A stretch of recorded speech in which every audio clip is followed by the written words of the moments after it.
ये कहानी एक गोपी नाम की औरत की है जिसकी जिंदगी में बहुत बुरा समय आता है और सब कुछ खत्म हो जाता है। फिर उसकी जिंदगी में कैसे एक साधु ने उसकी जिंदगी बदल दी और गोपी भी खुश रहने लगी।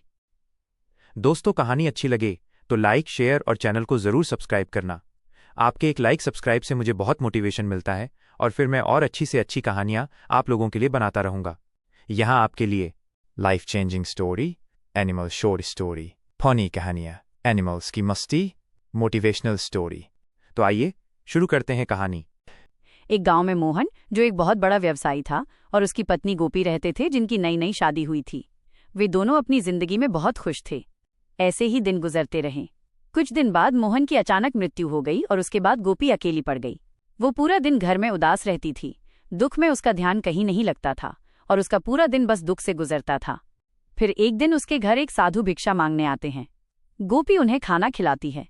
खाना खाकर साधु कहते हैं, तुम मुझे बहुत दुखी लगती हो, क्या मैं तुम्हारे दुख का कारण जान सकता हूँ? तो गोपी कहती है, मेरे पति का देहांत हो गया।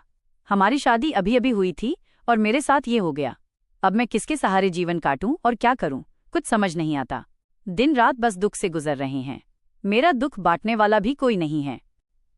साधु यह सब सुनकर गोपी से कहते हैं, कल अमावस्या की रात है।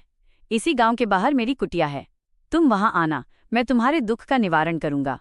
ये सुनकर गोपी कुछ सोचने लगी और फिर उसने साधु को हाँ बोल दिया। अगले दिन गोपी शाम को साधु की कुटिया के पास पहुंचती है।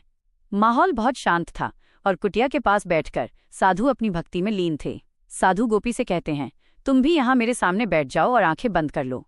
गोपी आंखें बंद करके साधु के सामने बैठ जाती है। साधु उसे कुछ मंत्र बताते हैं और कहते हैं, इन्हें 1008 बार करना है।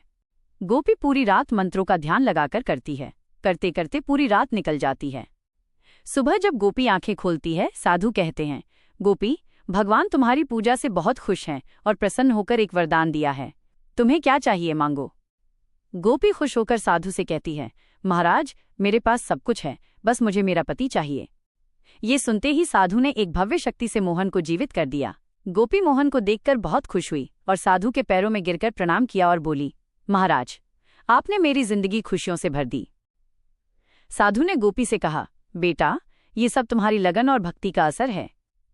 अगर हम सच्चे दिल से और पूरी लगन से भगवान की पूजा करें तो भगवान भी हमें कभी निराश नहीं करते।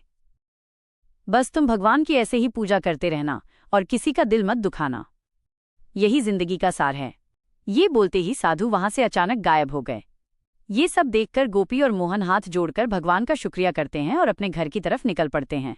अब गोपी और मोहन फिर से हंसी खुशी अपना जीवन व्यतीत करने लगे और उन्होंने जहां साधु की कुटिया थी वहां एक विशाल मंदिर बनवाया और लोग वहां पूजा पाठ करने लगे। दोस्तों, इसीलिए कहते हैं ना, किसी का बुरा मत करो, क्या पता कब और किस रूप में भगवान हमें मिल जाए, जैसे गोपी को मिला।